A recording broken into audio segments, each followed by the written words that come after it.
Mi libro, Al rescate del olvido, ya se encuentra disponible en las principales librerías de Cochabamba, en las avenidas Heroínas, Colombia, Oquendo y en Vinto. Sé que te va a encantar. Muchas gracias. Carlos Medinaceli es sin lugar a dudas uno de los más importantes e influyentes escritores bolivianos de todos los tiempos. Revisando el peso de su trabajo como promotor cultural mediante la revista Gesta Bárbara y su actividad como crítico literario, se puede concluir sin mucho esfuerzo que su aporte es gigantesco. Pese a que su vida estuvo más llena de candados que de llaves, su legado es innegable, a tal dimensión que hoy hablar de literatura nacional es hablar de Carlos Medinaceli. Soy Andrés, de La Hora Boliviana, y estos son 10 apuntes sobre Carlos Medinaceli. Número 10. Su dorada infancia. Hijo de don Francisco Medinaceli Villegas y doña Carmen Quintana Carrasco, Mariano Carlos Medinaceli Quintana nació el 30 de enero de 1898 en Chuquisaca. Fue el mayor de 6 hermanos, quienes fueron Guadalupe, Ramón, Waldo Francisco, Emilio y Laura. Según Emilio, sus padres gozaron siempre de una relación muy cordial y libre de discusiones. La señora Carmen tenía una tienda donde vendía suelas, clavos y otros materiales de zapatería. Mientras su madre atendía el lugar, el pequeño Carlos se dedicaba a leer por horas y horas los libros que ella le compraba. Carlos llevó a cabo sus estudios primarios en el mismo departamento hasta 1914, concluyendo sus últimos 2 años de estudios secundarios en Potosí, más específicamente en el Colegio Pichincha. El escritor Vicente Terán Erquicia indicó que Carlos era criticón e irónico en sus comentarios hacia los demás, desde pequeño, pero en un sentido constructivo, destacando que además era afectuoso con las personas cercanas a él. Algunos de los primeros pasos del joven Medinaceli en el sendero de la literatura se dieron en el diario liberal La Mañana, que era visto como el cuartel general del anticlericalismo, en palabras del historiador chuquisaqueño Roberto Querejazu Calvo, y en el cual se publicaron las primeras poesías de Medinaceli. En ese diario que escandalizaba a la muy conservadora sociedad chuquisaqueña y boliviana, participaron de manera contemporánea a Carlos escritores importantes como Enrique Finot, Gregorio Reynolds, Jaime Mendoza, Alberto Ostria Gutiérrez y Adolfo Costa Durrells, quienes aportaban con poesías o ensayos. El poeta y periodista Claudio Peñaranda era el dueño y director del periódico, siendo además profesor de literatura de Medinaceli. Número 9. Su repentino alejamiento de la poesía. En 1922 se llevó a cabo un evento muy importante en el aspecto intelectual, el de los Juegos Florales en el departamento de Potosí, en el cual participaron más de 30 autores con sus composiciones, obteniendo el primer premio nada más y nada menos que el joven Carlos Medinaceli, quien utilizó el seudónimo de Parsifal y participó con su poema intitulado Las Voces de la Noche. Para entonces, Carlos ya había destacado al ser reconocido por su participación en diarios y revistas como lo fueron Tribuna de la Juventud y La Mañana de Sucre y Gesta Bárbara de Potosí. Sin embargo, sucedería un acontecimiento que marcaría a Carlos y daría luces sobre su forma de ser y pensar. Según el escritor Alberto Saavedra Nogales, apareció en el periódico El Radical de Potosí una crítica al poema de Medinaceli, realizada por el escritor potosino Luis Cerrudo Vargas, la cual causó claramente un efecto nocivo en su autor. Enterados del resultado de esa crítica, los amigos y colegas de Carlos publicaron un folleto llamado Desbarro, en el cual defendieron el poema de su compañero herido, criticando a la crítica de Cerrudo y haciendo uso de la misma técnica que se utilizó. Pese a la buena reacción pública que consiguió la defensa del trabajo de Medinaceli, el daño ya estaba hecho, y este se alejó por completo de aquel género literario de manera definitiva. Número 8. Su accidentada participación en la Guerra del Chaco. En 1918, Carlos Medinaceli fue a La Paz, donde cumple con la patria enlistándose al servicio militar en el regimiento Sucre. Debido a que se agravó su miopía, posiblemente por el exceso de lectura en las noches, fue relevado a los 3 meses y sentenciado a no dejar sus clásicos lentes por el resto de su vida. Curiosamente, ese mismo año aparece el primer número de la revista Gesta Bárbara, dirigida por Medinaceli. En 1933 fue movilizado por la Guerra del Chaco, pero nuevamente, por su miopía, fue destinado a servicios auxiliares y a pedido de la Cancillería fue puesto en comisión como secretario de la Asesoría de Límites del Ministerio de Relaciones Exteriores. El asesor era Miguel Mercado Moreira, a quien Carlos llamaba doctor en chacología, y es en esas funciones que viajó por unos meses a Tarija. De esta manera, la Cancillería le encomendó que elaborara un informe para el presidente Daniel Salamanca sobre los derechos de Bolivia en el Chaco Boreal. Como en su informe consideraba que el Chaco era un territorio desértico y muy lejano de los centros poblados de Bolivia y que no contribuía ni iba a contribuir al progreso del país, planteaba que lo mejor era negociar con Paraguay para quedarse con una franja que asegurara el acceso al río Paraguay. Su hermana Laura dudaba que el canciller haya mostrado ese informe al presidente, debido a lo controversial de su contenido. Sin embargo, de retorno a La Paz, como director de una revista que daba cobertura a noticias sobre la guerra del Chaco, el 3 de enero de 1935 es detenido por la Jefatura General de la Policía, debido a su actitud derrotista plasmada en sus opiniones. Al día siguiente, un grupo de intelectuales de diversas tendencias, entre los que destacan Franz Tamayo, Alcides Arguedas, Fernando Díez de Medina y Manuel Rigoberto Paredes, dirigieron al presidente José Luis Tejada Sorzano una petición colectiva, señalando a Medinaceli como uno de los escritores más respetables por la calidad de su obra intelectual y la honorabilidad de su conducta. Ojalá yo tuviera colegas así. Número 7. Su efímero paso por la política. Sí, era cuestión de tiempo para que el reconocido intelectual Carlos Medinaceli incursionara en la política boliviana. En diciembre de 1937, el Frente Popular de Potosí y el Sindicato de Mineros lo proclamaron candidato a senador por el departamento y corrieron con los gastos de la campaña. Al momento de jurar, lo hizo por la causa proletaria, por Bolivia y por la humanidad. El periódico La Calle, en su edición del 8 de mayo de 1938, saludó tanto a su retorno a La Paz como a su participación en la Cámara de Senadores, resaltando que es un intelectual que ha comenzado a actuar en beneficio de la colectividad. Según el escritor Armando Alba, Medinaceli asumió su rol con indiferencia, pues no le importaba la política, terminando fastidiado y regresando a producir nuevos ensayos y a releer los originales de su novela inédita. Es en calidad de senador que Medinaceli asiste a la Convención Nacional que reforma la Constitución Política del Estado y proclama al coronel Germán Busch y al doctor Enrique Valdivieso como presidente y vicepresidente de la República. Haciendo un pequeño paréntesis necesario, es importante destacar un episodio que sucedió varios años antes, contado por Laura Medinaceli.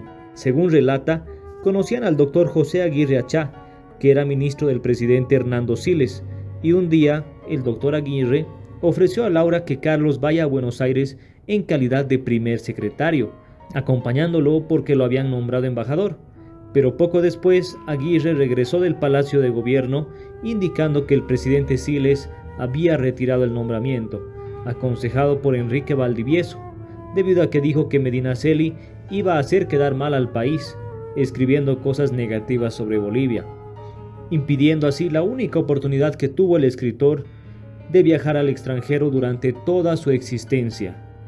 Pese a esa experiencia, en una entrevista a Medinaceli publicada por el periódico La Calle en mayo de 1938, se le preguntó sobre quién debería ser el vicepresidente de Bolivia, a lo que respondió que Enrique Valdivieso. Regresando a la actividad como senador de Medinaceli, el 1 de mayo de 1939 dirigió una misiva al presidente Germán Busch, junto con los diputados Víctor Paz, Walter Guevara, Augusto Céspedes, Nazario Pardo y otros, refiriéndose a su declaratoria como dictador, indicándole que el país lo apoyaría en caso de que esa acción solucione los problemas fundamentales, pero que caso contrario defraudaría a la nación. Medinaceli conservaría una buena relación con ese grupo de jóvenes políticos que en su mayoría conformarían al movimiento nacionalista revolucionario, y esto puede sustentarse también en su correspondencia dirigida a don Augusto Céspedes, o cuando la representación tarijeña presente en el Senado amenazó con retirarse si Medinaceli asistía a las reuniones, debido a un artículo que publicó sobre Tarija poco tiempo atrás. pero intervino su amigo, el entonces joven Víctor Paz Estenssoro, para calmar a sus coterráneos. Pero, ¿cuál fue ese artículo? Número 6. Su controversial artículo sobre Miss Tarija. En 1937, el periódico La Calle publicó un artículo llamado Mi homenaje a Miss Tarija, escrito por un tal Tristán Shandy, aprovechando el furor del concurso de Miss Bolivia de ese año. Pero lo que por el título prometía ser posiblemente un texto de halagos más, resultó ser una cruda y feroz crítica al departamento de Tarija. De nada sirvió el seudónimo, pues fue cuestión de tiempo para que se descubriera que el autor fue nada más y nada menos que don Carlos Medinaceli.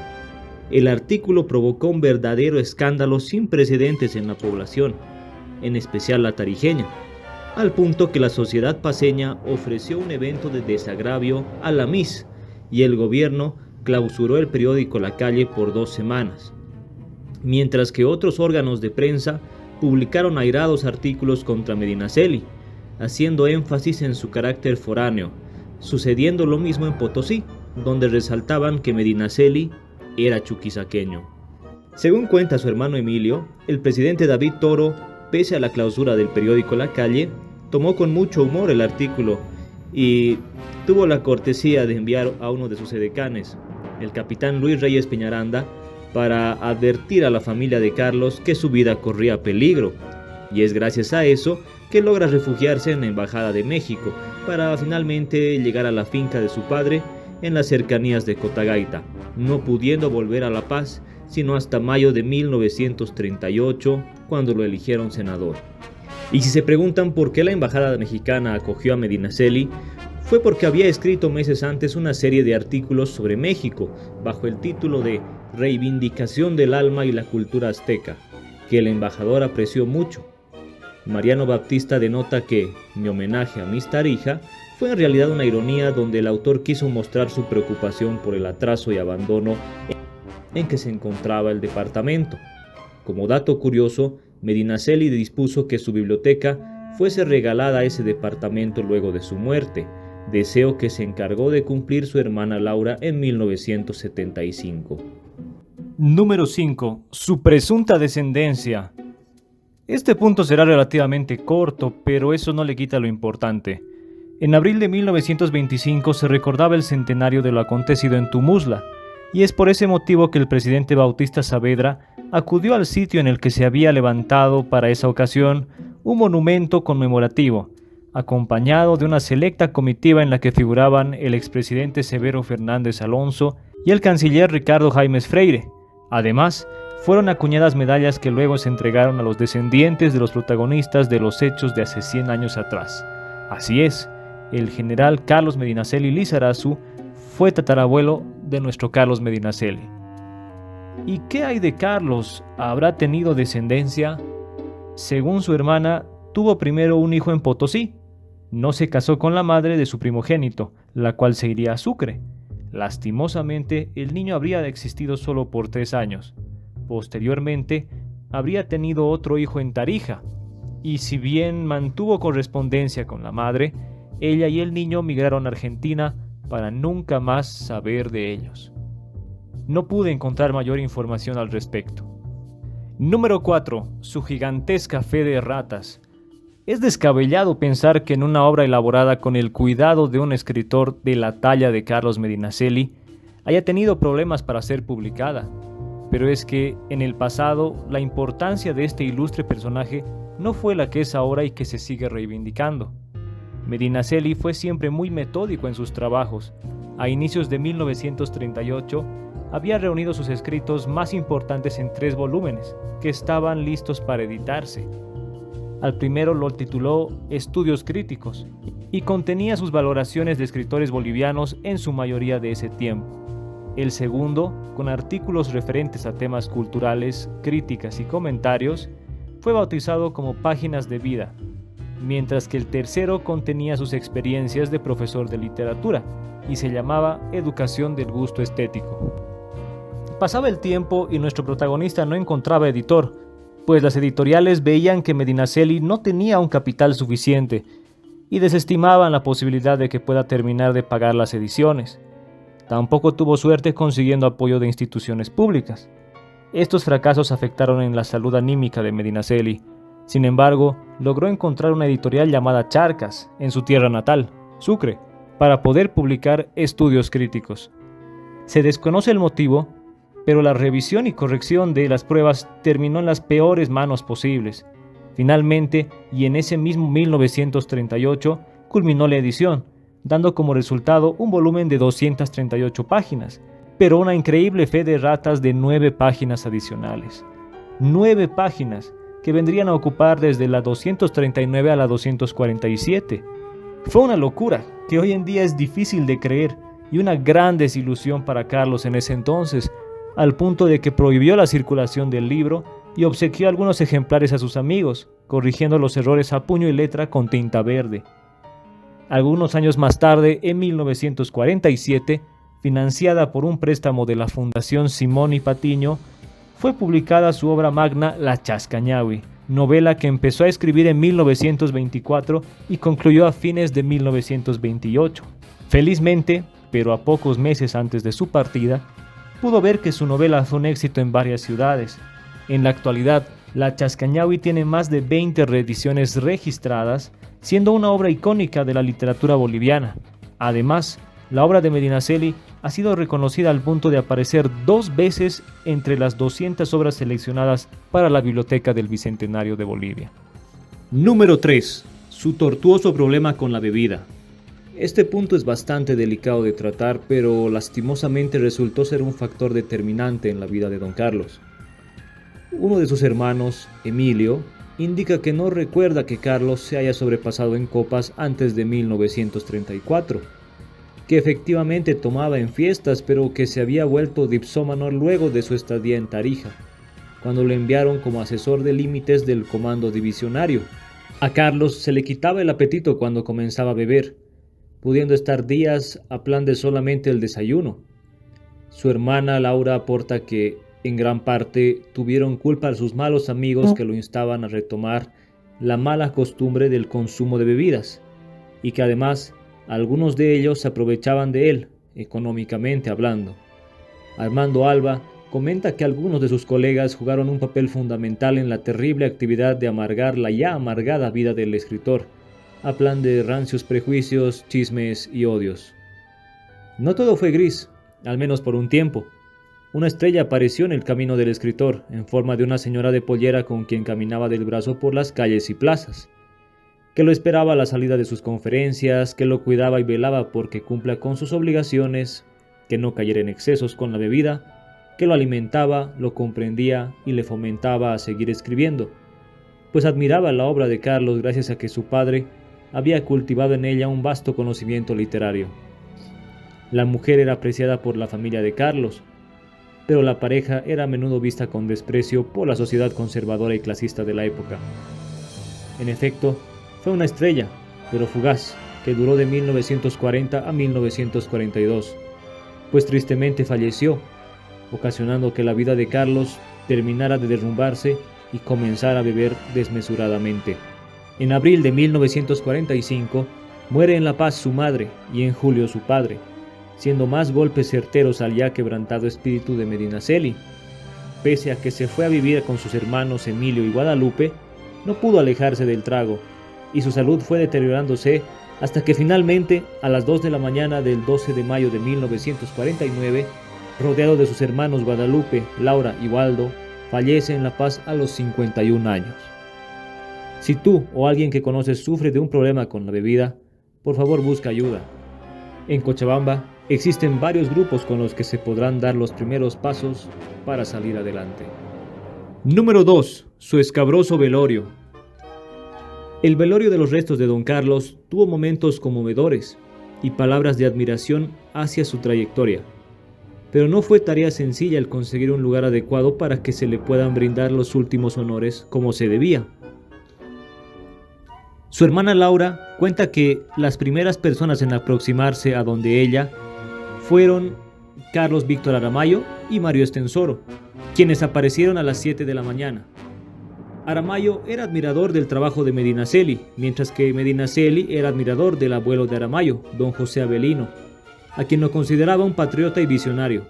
Después llegó Marina Núñez del Prado y junto a Laura sacaron una mascarilla en yeso del rostro de Carlos.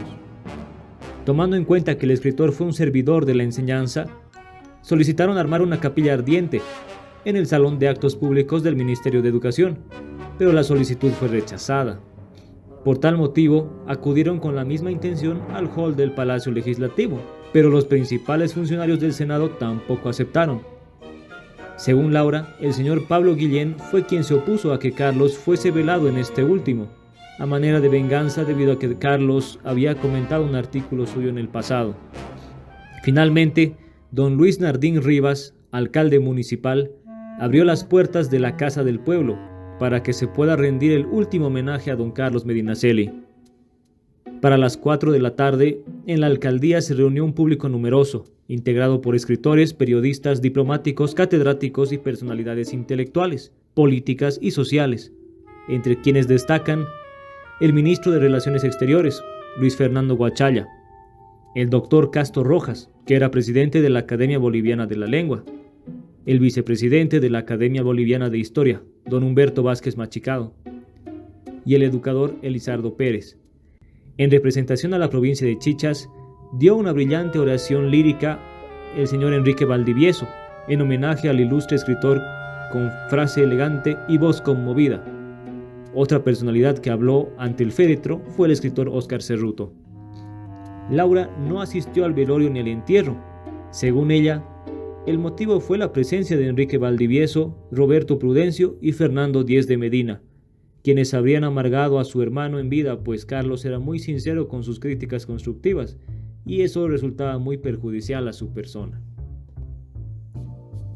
Y número 1, su vocación por la enseñanza. Algo que ha pasado desapercibido debido a la magnitud con la que ha repercutido la obra y crítica literaria en la vida de Medinaceli fue su evidente vocación por el arte de transmitir conocimiento, de enseñar.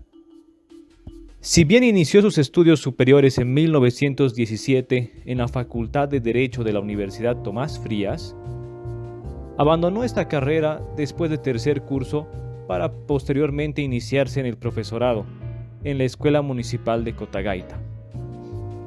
Fue profesor en varios colegios en Potosí, La Paz, Tarija, Tupiza, Cotagaita y Sucre. Armando Alba indica que Carlos se recuperó en momentos bastante oscuros de su vida gracias a poder hablar con sus alumnos sobre temas respecto al mundo de las letras, compartir comentarios con ellos sobre libros y autores de renombre, siendo un profesor amplio de ideas. Los estudiantes de Carlos Medinaceli sin duda eran muy afortunados, pues él era el profesor ideal, dedicado en sus disertaciones, ameno y vigoroso para reproducir lo que aprendía. Incluso había tardes por las que se podía apreciar al profesor Medinaceli en calles y plazas, dialogando con sus estudiantes fuera de clases, cultivando no solo el respeto, sino la amistad con ellos, al punto de permitirles ir a su casa y tomar prestados libros de su biblioteca personal. Libros que a veces no recuperaba, ya saben, lo típico, pero para él eran como semillas que estaba sembrando. Producto de sus 20 años de experiencia como maestro en las ciencias de la educación, fue su obra La educación del gusto estético, publicada en 1942. La vida de don Carlos tuvo momentos muy dramáticos y con bastante frecuencia, por lo que este video fue uno de los más serios que he realizado, como podrán notar. Esperando les haya gustado, les pido que puedan recomendarlo a una persona que esté interesada en el tema. Soy Andrés, de La Hora Boliviana, y me despido recordándote que nunca es tarde para ser boliviano.